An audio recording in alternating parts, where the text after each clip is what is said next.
Welcome back to another story on Infidelity Tales Lab. Before we begin, tell us, where in the world are you watching from? Now, let's dive into today's story. I should have known something was wrong the moment Lisa's hands started trembling against Monica's belly. But then again, I should have noticed a lot of things about my wife over the past 8 months that I've been too blind, too trusting, too fucking stupid to see. Let me back up. My name is Alex Rodriguez. And until 3 weeks ago, I thought I had the perfect life. 15 years married to Lisa, a brilliant obstetrician who saved lives for a living and came home every night with stories that made me feel proud to be her husband. We had our dream house in Westchester, 2 cars in the driveway, and enough money in the bank to sleep soundly. No kids yet. Lisa always said her career came first, and I respected that. I love that about her, actually. Her ambition, her dedication, the way she could make life-or-death decisions without breaking a sweat. I run a successful construction business that my father started in the 80s. Rodriguez and Sons Construction. Even though I'm an only child, Dad always believed in thinking big. We specialize in high-end residential projects, the kind where wealthy clients trust you with million-dollar renovations and don't blink at the invoices. I learned early that in business, reputation is everything, and betrayal is unforgivable. Dad drilled that into me from the time I could hold a hammer. Alex, he'd say, forgive a man's mistakes, but never forgive his lies. Lies are at everything they touch. Monica, my younger sister, had been the family's golden child until she married David 2 years ago. David's a decent enough guy, works in tech, makes good money, treats Monica well enough. They've been trying for a baby since their honeymoon, and when Monica finally announced her pregnancy last December, the whole family celebrated like we'd won the lottery. Mom started knitting baby blankets immediately. Dad began planning the nursery renovation. Lisa threw herself into being the doting sister-in-law, offering medical advice and pregnancy tips at every family gathering. Looking back now, I realize how convenient it was that Monica's pregnancy coincided perfectly with Lisa working longer hours at the hospital. High-risk season, she'd explain, coming home at midnight with exhaustion etched into her face. You know how it is in obstetrics? Babies don't follow schedules. I'd kiss her forehead, heat up her dinner, and feel grateful for having such a dedicated wife. The baby shower was Monica's idea, though Lisa insisted on planning it. I know exactly what new mothers need, she'd said, diving into Pinterest boards and vendor catalogs with the enthusiasm she usually reserved for medical journals. The guest list grew from 20 to 50 people. The venue moved from our house to the country club. Lisa spared no expense, and I didn't question it because making Monica happy made Lisa happy, and Lisa's happiness was all that mattered to me. Saturday afternoon, the country club's garden pavilion buzzed with conversation and laughter. Monica glowed in a flowing blue dress that accentuated her round belly, accepting gifts and compliments with the grace of a practiced performer. I stood near the refreshment table, making small talk with relatives and friends, nursing a beer and checking my phone occasionally for work emails. David mingled nearby, looking as overwhelmed as most expectant fathers do at these events. Lisa moved through the crowd like she owned it, her doctor's confidence making her the unofficial expert on all things pregnancy-related. She wore an elegant black dress that hugged her curves in all the right places, her dark hair pulled back in a way that showed off the diamond earrings I'd given her for our anniversary. Several guests commented on how lucky Monica was to have a doctor in the family. Lisa smiled and deflected the praise gracefully, but I could see how much she enjoyed being the center of attention. The baby's been so active today, Monica announced to the gathered crowd around 4 o'clock, her hands resting on her belly. Want to feel? Lisa, come here. You'll know if this is normal. Lisa set down her champagne glass and approached with that professional smile she wore when discussing medical matters. The crowd quieted, leaning in with the fascination people always show for pregnancy mysteries. Monica took Lisa's hands and placed them on her belly, just below the ribs where the baby supposedly liked to kick. I watched my wife's face change in real time. The professional smile faltered first, replaced by confusion, then concern, then something that looked like horror. Her hands moved across Monica's belly with increasing urgency, pressing and probing in ways that made Monica step back uncomfortably. "Lisa." Monica's voice carried a note of worry. "What's wrong?" Lisa's face had gone white. She looked around the crowd, then grabbed my arm with fingers that felt like ice. "We need to leave. Now." "What? What?" The question came out louder than I intended, drawing stares from the other guests. "Trust me." Lisa's voice was barely above a whisper, but there was something in her tone I'd never heard before. Pure panic. "We need to go. Right now." She dragged me toward the parking lot, her heels clicking rapidly on the stone pathway. Behind us, confused murmurs rose from the crowd.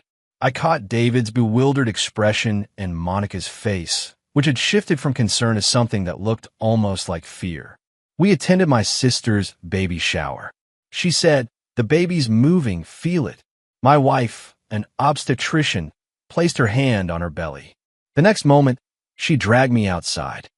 "Call an ambulance. Now." "What? What?" I demanded, trying to keep up with her frantic pace. "Didn't you notice when you touched her belly?" She continued with a trembling voice. "That was—" She stopped walking and turned to face me, her eyes wide with something between terror and guilt. The words that came next hit me like a physical blow. "That wasn't a baby, Alex. There's no baby. Your sister is wearing a fake pregnancy belly, and I know why because I've been helping her hide the truth for months." I collapsed against a nearest car, my legs suddenly unable to support my weight. The world spun around me as Lisa continued talking, her voice growing stronger as if confessing was lifting a weight from her shoulders. "Monica lost the baby in March. Miscarried at 14 weeks. She begged me not to tell anyone because she couldn't bear disappointing the family. So I helped her fake it. I got her the prosthetic belly, taught her how to wear it, how to make it look real. We thought we could buy time. Maybe she'd get pregnant again quickly and no one would know the difference." My mind struggled to process what I was hearing. "You helped her lie to everyone? To me? To Mom and Dad? To David?" "David knows," Lisa said quietly. "He's been part of it from the beginning. They both begged me to help them keep up the charade until they could figure out what to do. So let me get this straight." My voice was getting louder, anger beginning to replace shock. "My sister, her husband, and my wife have been lying to my face for months about a pregnancy that doesn't exist." Lisa nodded, tears starting to roll down her cheeks. "I'm so sorry, Alex. I wanted to tell you, but I promised Monica." "Promised Monica what? That you make me look like an idiot? That you'd let me get excited about becoming an uncle to a baby that doesn't exist?" I stood up, the full implications beginning to hit me. "Jesus Christ, Lisa, do you have any idea what this means? Mom's been knitting baby clothes. Dad's been building a crib. I've been putting money aside for college funds." But even as I said it, I knew there was something else. Something in Lisa's expression told me the fake pregnancy was just the beginning. "Alex," she said softly, "there's more." That's when I really should have walked away. Should have gotten in my car, driven home, and dealt with this revelation like a rational adult. Instead, I stood there in that country club parking lot and let my wife destroy the rest of my life with a single sentence. "I've been having an affair with David for the past year. The reason Monica lost the baby is because she found out about us, and the stress caused the miscarriage. We've been faking the pregnancy to hide the affair and to give David and me time to figure out how to leave our marriages without destroying both families at once." The sound that came out of my mouth wasn't quite human. Somewhere between a growl and a sob. It carried 15 years of love and trust crashing down into nothing. I felt my hands clench into fists, felt a rage building inside me that I'd never experienced before. This wasn't just betrayal. This was calculated, premeditated destruction of everything I cared about. "How long?" The words came out as a whisper. 13 months, Lisa said, not looking at me. "It started at Monica and David's anniversary party last year. We were both drunk, and one thing led to another. It was supposed to be a one-time mistake, but then you decided to destroy 2 marriages instead of being honest." I finished for her. Lisa flinched. "It wasn't like that. We fell in love, Alex. I didn't plan it, and neither did he. We tried to stay away from each other, but we couldn't. And when Monica found out and lost the baby because of it, we knew we had to be more careful. The fake pregnancy bought us time to figure out how to handle this without hurting everyone we care about. I stare at my wife, ex-wife, because she'd stopped being my wife the moment she touched another man, and felt something cold and final settle in my chest. This wasn't hurt or sadness or even anger anymore. This was something much more dangerous. Without hurting everyone you care about, I repeated slowly. So you decided to hurt me instead. Alex, please. No. I held up my hand. You're done talking. You're done lying. You're done pretending you give a shit about anyone but yourself. I turned and walked toward my truck, leaving Lisa standing in the parking lot. Behind me, I could hear her calling my name, but the sound seemed to come from very far away. My mind was already moving past the shock and hurt, already beginning to plan. Lisa had taught me something important in that parking lot. She taught me that the people you trust most are capable of the deepest betrayal. She taught me that love means nothing when weighed against selfishness. And most importantly, she taught me that some people only understand consequences, not forgiveness. My father's voice echoed in my head as I drove home. Forgive a man's mistakes, but never forgive his lies. I wouldn't be forgiving anyone. The drive home passed in a blur of rage and calculation. By the time I pulled into our driveway, I'd made several important decisions. First, I wasn't going to confront Lisa emotionally. Emotional confrontations were what she expected, what she'd probably prepared for. Second, I wasn't going to do anything rash that she could use against me in divorce proceedings. And third, I was going to make sure that everyone involved in this elaborate deception paid a price they'd never forget. Our house felt different when I walked inside. The family photos lining the hallway looked like evidence of a crime now. Lisa and me at our wedding, laughing at some joke I couldn't remember. Lisa at the hospital charity gala, elegant and professional. Monica's engagement photos, with David's arm around her waist, and both of them smiling like they had the world figured out. All of it was lies. I went to my office and pulled out a yellow legal pad. If 15 years of running a construction business had taught me anything, it was that complex problems required systematic solutions. At the top of the page, I wrote 3 names: Lisa Rodriguez, David Chun, Monica Rodriguez-Chin. Under each name, I began listing everything I knew about their lives, their routines, their vulnerabilities. Lisa arrived home an hour later, her key turning in the lock with the same soft click it had made thousands of times before. I heard her heels on the hardwood floor, heard her pause in the kitchen, probably looking for me. When she found me in my office, she was carrying 2 cups of coffee, a peace offering that was about 8 months too late. Alex, she said softly, setting 1 cup on my desk. Can we talk? Sure, I said without looking up from my notes. But you should know that everything you say from this point forward will be used against you in divorce proceedings. She sat down in the chair across from my desk, the same chair where she used to review medical journals while I worked on construction estimates. You have every right to be angry. I'm not angry, I interrupted, finally looking at her. Angry is what you get when someone cuts you off in traffic or forgets to pick up milk. This is something else entirely. Lisa's makeup was smudged from crying, but her eyes were alert and calculating. She was in damage control mode now, trying to figure out how to minimize the destruction. What do you want me to say, Alex? That I'm sorry? That I didn't mean for it to happen? Because I'm sorry, and I didn't plan this. What I want you to say is nothing. What I want you to do is pack a bag and stay somewhere else tonight. Tomorrow morning, you're going to call Monica and David and tell them that the 3 of you are going to come clean to everyone about this elaborate lie you've been living. Alex, please. If this comes out, it'll destroy Monica. She's already been through so much with a miscarriage. Monica made her choice when she decided to fake a pregnancy instead of dealing with her grief like an adult. You made your choice when you decided to fuck her husband instead of working on your marriage. David made his choice when he decided to betray his wife and help her lie to her entire family. None of you get to avoid consequences because the truth is inconvenient. Lisa leaned forward, using the voice she probably used with difficult patience.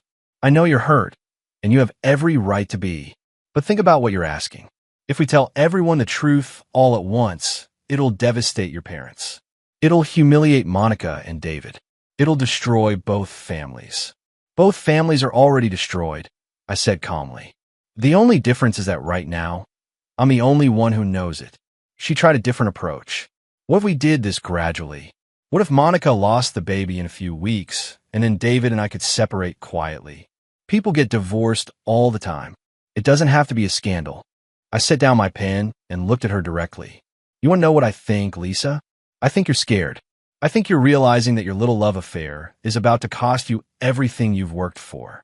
Your reputation, your medical practice, your financial security.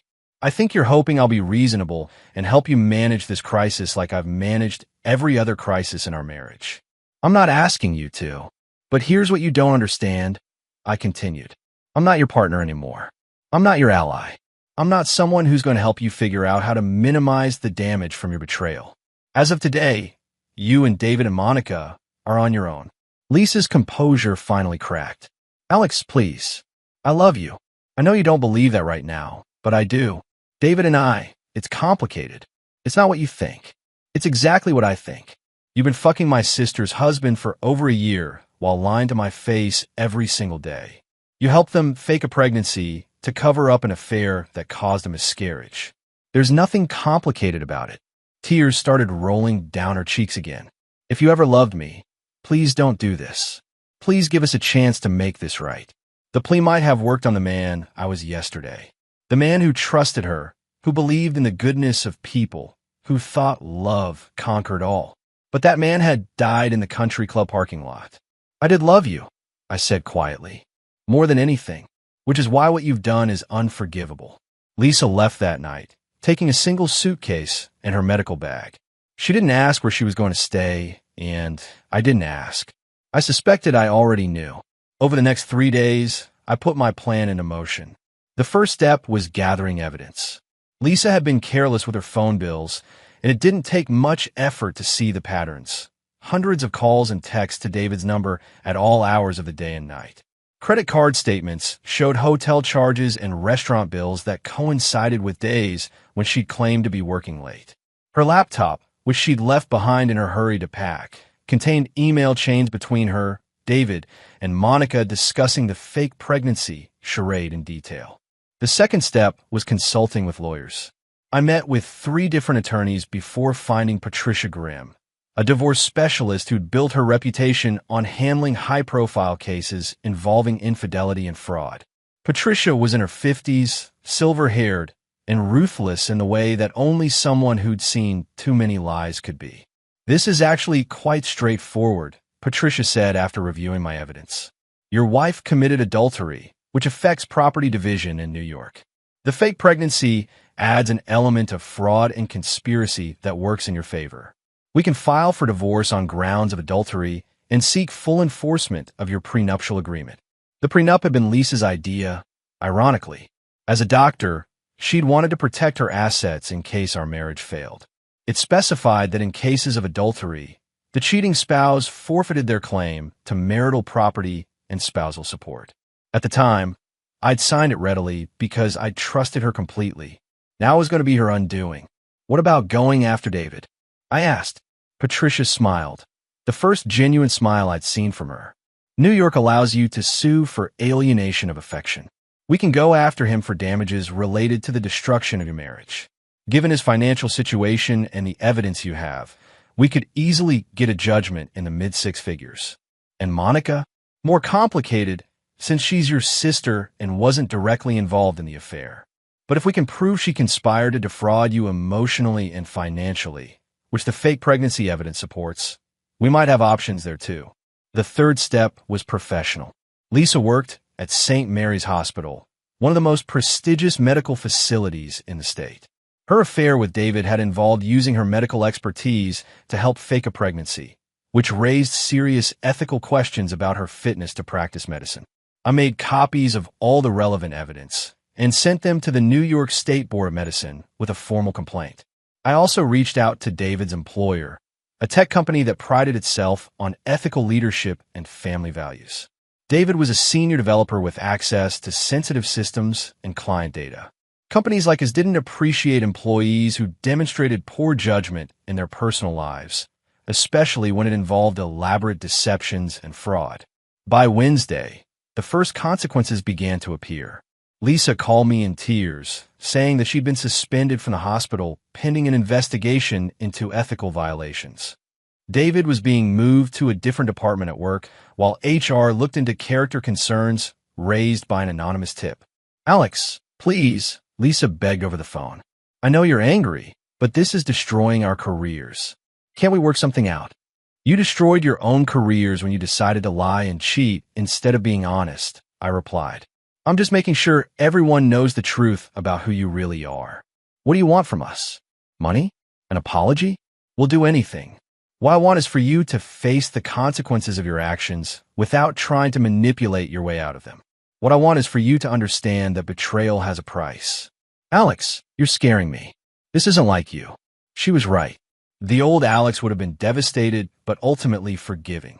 The old Alex would have tried to work things out, gone to counseling, found a way to rebuild trust. But the old Alex had been a fool who believed in the goodness of people who didn't deserve his faith. "You're right," I said.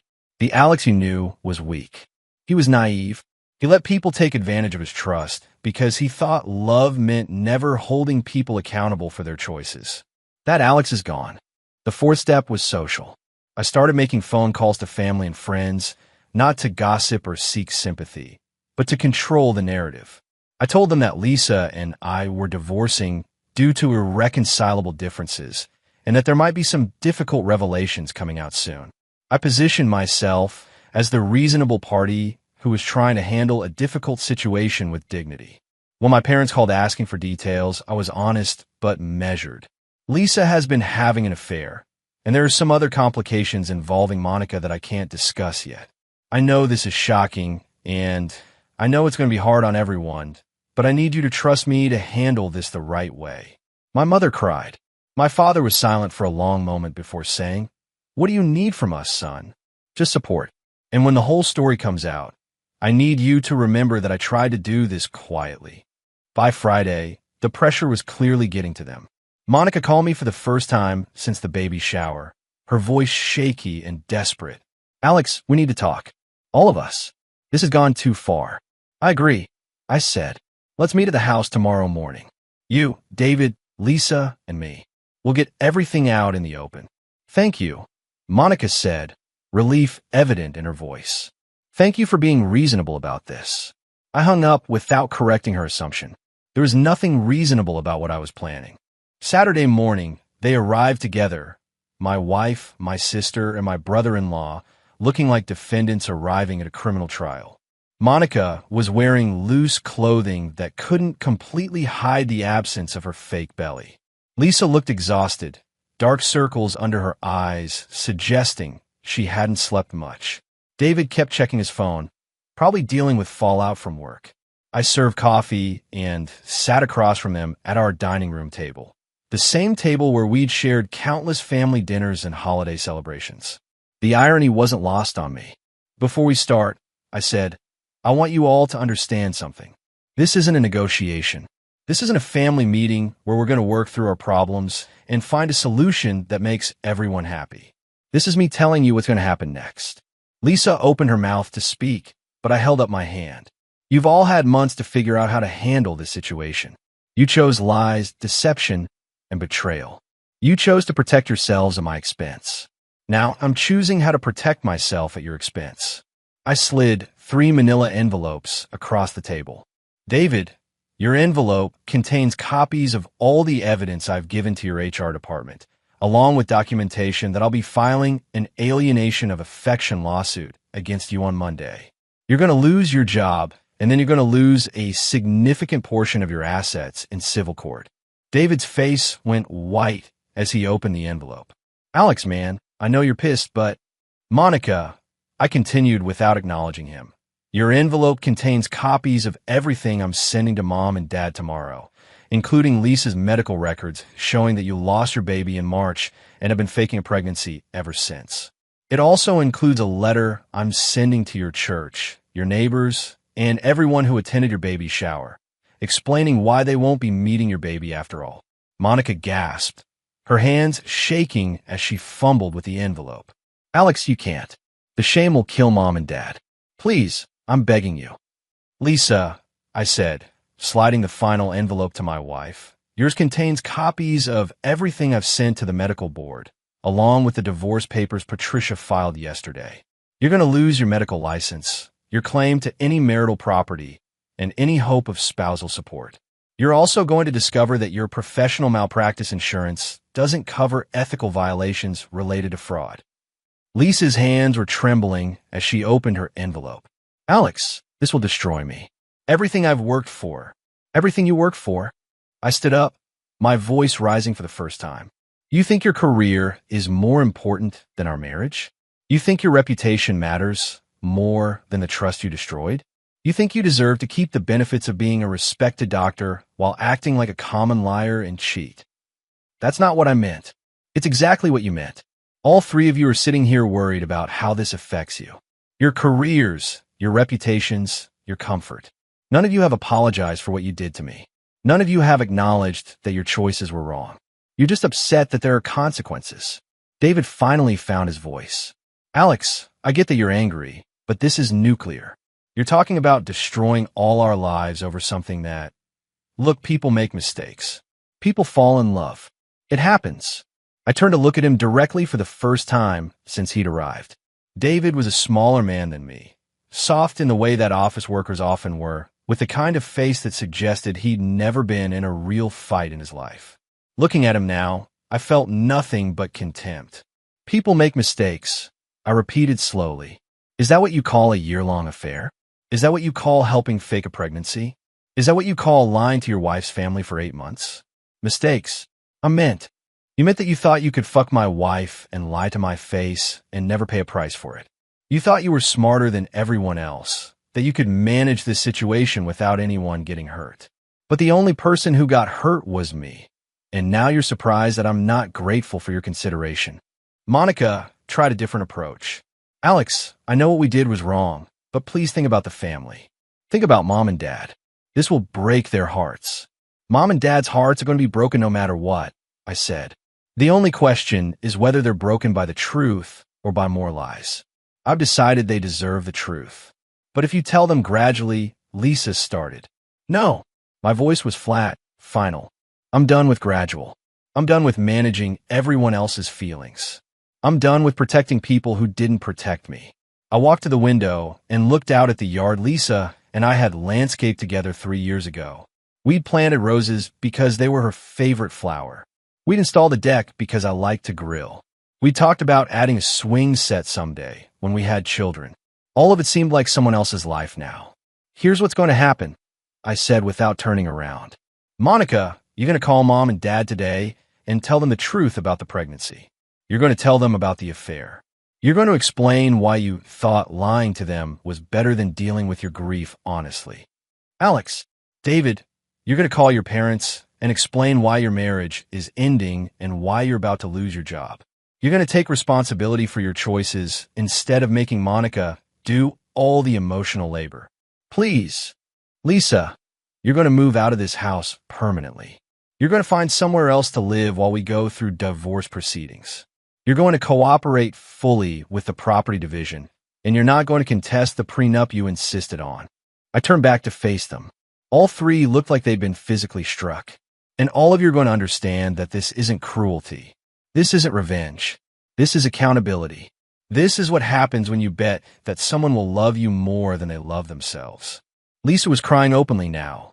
Alex, I still love you. Despite everything, I love you. Can't that count for something? The question hit harder than I expected. For a moment, I could see the woman I'd fallen in love with 15 years ago, the brilliant and compassionate doctor who'd captured my heart completely. But that woman was a fiction now, a character she'd played while planning my destruction. Love isn't a feeling, Lisa. Love is a choice. It's choosing someone every day, even when it's difficult. It's being honest when the truth is hard. It's putting your partner's well-being above your own desires. You didn't love me. You loved the idea of having me as a safety net while you explored other options. That's not true. It's completely true. And the proof is that you're sitting here trying to negotiate your way out of consequences instead of accepting responsibility for what you've done. David stood up abruptly. Fine. You want to destroy everyone's life? Go ahead. But this isn't justice, Alex. This is just vindictive revenge from someone who can't handle being rejected. The words hung in the air for a moment. Then I smiled. The first genuine smile I'd felt in a week. Rejected, I repeated. I walked over to David, close enough that he had to look up at me. This isn't about you choosing her over me, David. This is about all of you choosing to lie to me for months while pretending to care about me. This is about you making a fool of me while I worried about your wife's fake pregnancy. This is about Lisa coming home every night and acting like a loving wife while she was planning to leave me for you. I could see David's hands shaking slightly. He was scared, and he should be. So no, this isn't revenge. Revenge would be irrational and emotional. This is justice. This is making sure that people who destroy trust face the consequences of their choices. And the beautiful thing about consequences is that they don't require forgiveness or understanding or mercy. They just require truth. Monica stood up too, positioning herself between David and me. Alex, you're scaring us. This isn't who you are. You're right, I said, stepping back. This isn't who I was, but who I was got betrayed by the people he trusted most. Who I am now understands that some people only learn through consequences. They left together 20 minutes later, their envelopes clutched in their hands like summons to judgment. I watched through the window as they stood in my driveway, arguing in whispers, probably trying to figure out how to minimize the damage I was about to cause. But I was past the point of caring about their damage control. I was past the point of caring about their feelings or their futures or their regrets. They'd made their choices when they'd thought the consequences would fall on someone else. Now, they were going to learn what accountability felt like. The next 3 weeks unfolded like a carefully orchestrated demolition. I'd spent years watching buildings come down in controlled explosions, and I'd learned that destruction, done properly, was a precise art. You identified the load-bearing structures, placed your charges strategically, and then stepped back to watch gravity do the rest. Monday morning, Monica called our parents. I wasn't there, but my mother called me afterward, crying so hard I could barely understand her words. She lost the baby in March, Alex. In March. And she's been pretending all this time. How could she do that to us? How could she let us get so excited, let us plan and hope and dream when there was no baby? I don't know, Mom, I said honestly. I don't understand how any of them thought this was a good idea. And Lisa, Mom continued, her voice breaking. Lisa knew. She helped Monica lie to us. How could she do that? How could she lie to your face every day for months? I let her cry, offering comfort where I could, but I didn't try to defend Lisa or Monica or David. They'd created this pain themselves, and they could live with the consequences. Dad was quieter when he called later that day. Son, he said, I want you to know that your mother and I support whatever decisions you make about this marriage.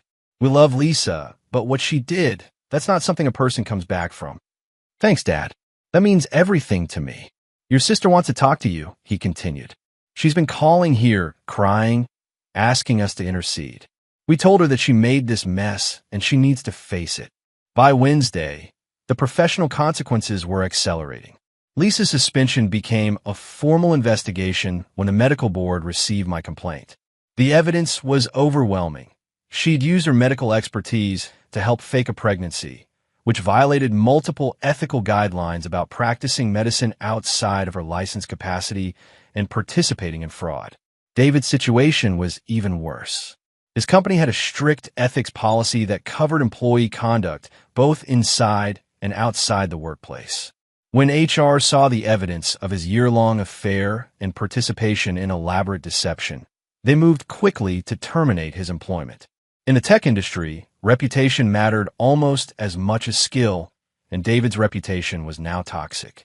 Patricia called with updates on the legal front. The divorce is proceeding exactly as expected.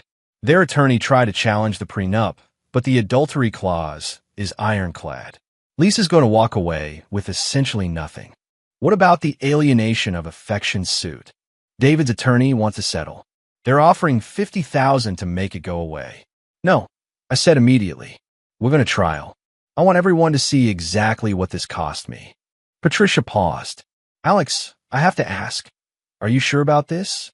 50,000 is real money, and trials are expensive and time-consuming. Sometimes the victory isn't worth the cost. This isn't about money, Patricia. This is about making sure that actions have consequences. David needs to understand that destroying someone's marriage isn't a mistake you can write a check to fix. Understood. We'll reject the settlement offer. The social consequences were perhaps the most devastating for Monica. Word spread quickly through our extended family and social circle. The baby shower guests felt humiliated and manipulated. Church members were shocked that Monica would fake a pregnancy and involve them in the deception.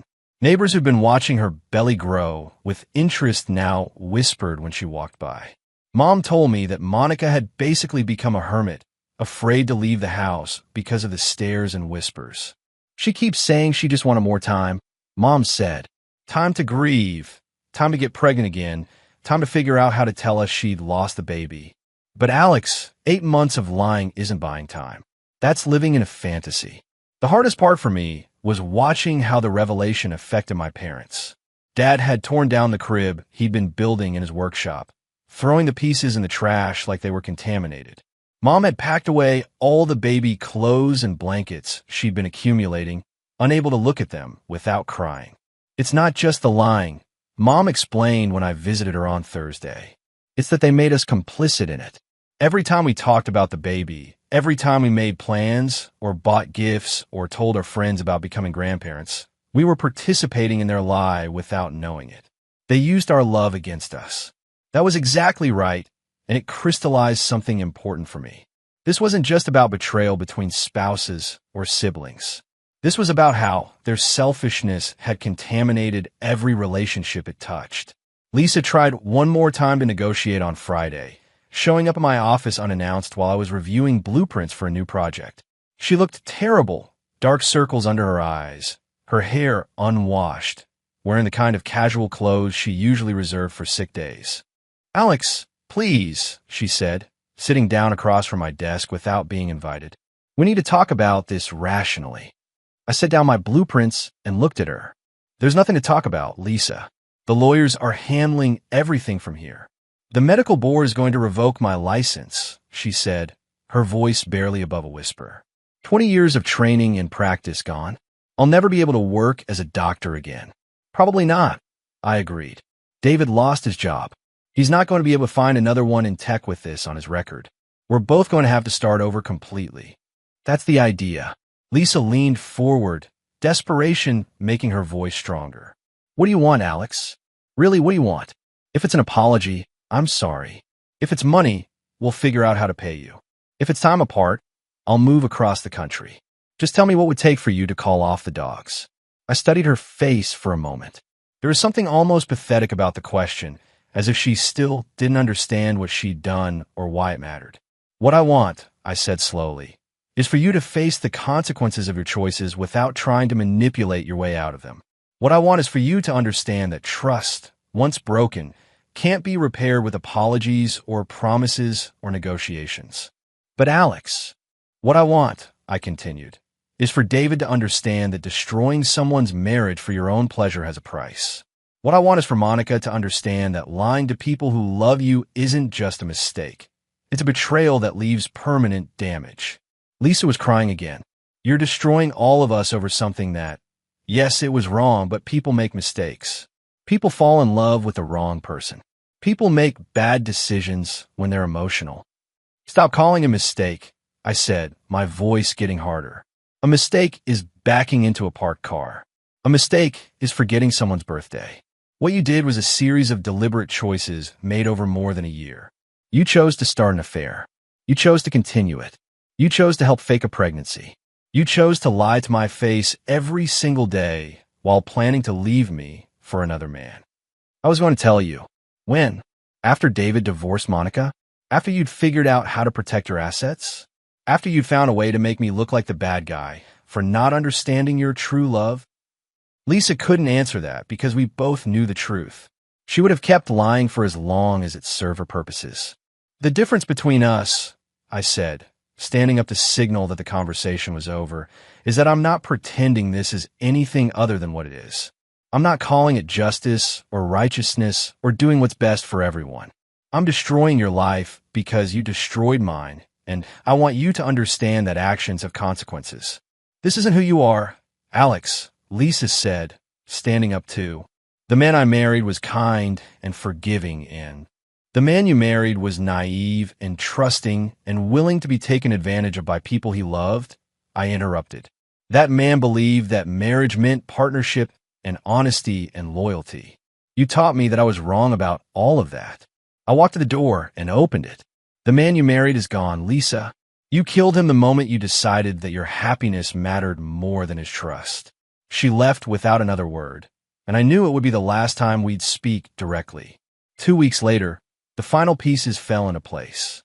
The medical board formally revoked Lisa's license to practice medicine. David's alienation of affection case went to trial, and the jury awarded me $150,000 in damages. Not because they thought that was what my marriage was worth, but because they wanted to send a message about the cost of deliberately destroying families. Monica and David's marriage ended in a quiet divorce that made the local newspaper's public record section. She moved back in with our parents temporarily, while David left town entirely, probably hoping to start over somewhere his reputation hadn't followed him. Lisa found work as a medical consultant for an insurance company, reviewing claims and writing reports for a fraction of what she'd made as a practicing physician. She was living in a studio apartment across town, driving a 10-year-old Honda instead of her BMW, shopping at discount stores instead of the boutiques she'd preferred. I saw her once at the grocery store, 3 months after the divorce was finalized. She looked older, worn down by the weight of consequences she'd never expected to carry. When she noticed me in the cereal aisle, she started to approach, then seemed to think better of it. She turned away and disappeared around the corner, probably hoping to avoid another confrontation. But I wasn't interested in confrontation anymore.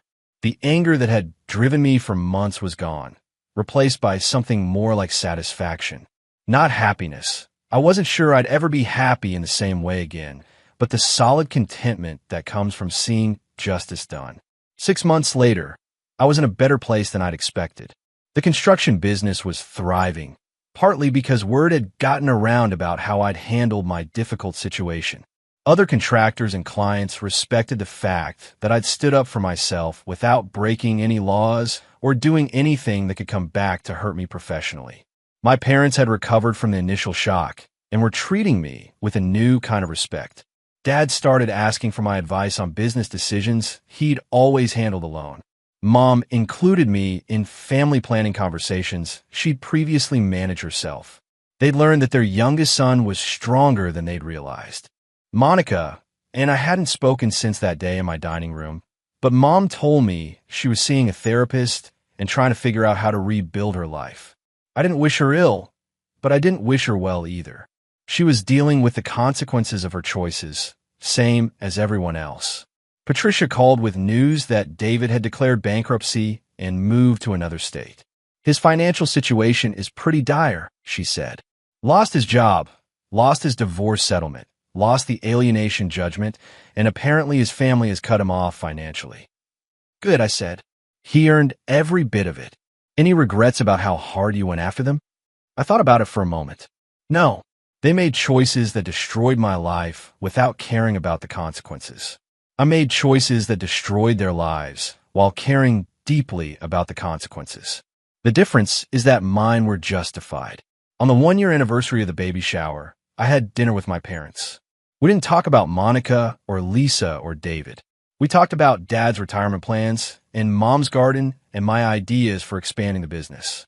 Normal family conversation between people who trusted each other. As I was leaving, Dad walked me to my truck. Son, he said, I want you to know that I'm proud of how you handled everything this year. It couldn't have been easy standing up to people you loved when they were trying to take advantage of you. Thanks, Dad. That means a lot. Your mother worries that you've gotten too hard, too unforgiving. She thinks maybe you should consider therapy or counseling or something to help you work through the anger. I looked at my father, this man who taught me about integrity and consequences and never backing down from what was right. I'm not angry anymore, Dad. I'm careful. I'm discriminating about who I trust and why. I'm unwilling to forgive people who aren't sorry for what they've done, only sorry they got caught. Dad nodded slowly. That sounds like wisdom to me. I learned it from you, I said. You always told me to forgive mistakes, but never forgive lies. Lisa and Monica and David weren't making mistakes. They were making choices. And choices have consequences. I drove home to my empty house, which no longer felt empty, but peaceful. I'd learned important lessons over the past year. I'd learned that love without trust was worthless. I'd learned that forgiveness without accountability was enabling. I'd learned that some people only understood consequences, not kindness. Most importantly, I'd learned that standing up for yourself wasn't cruelty, even when it hurt people you'd once cared about.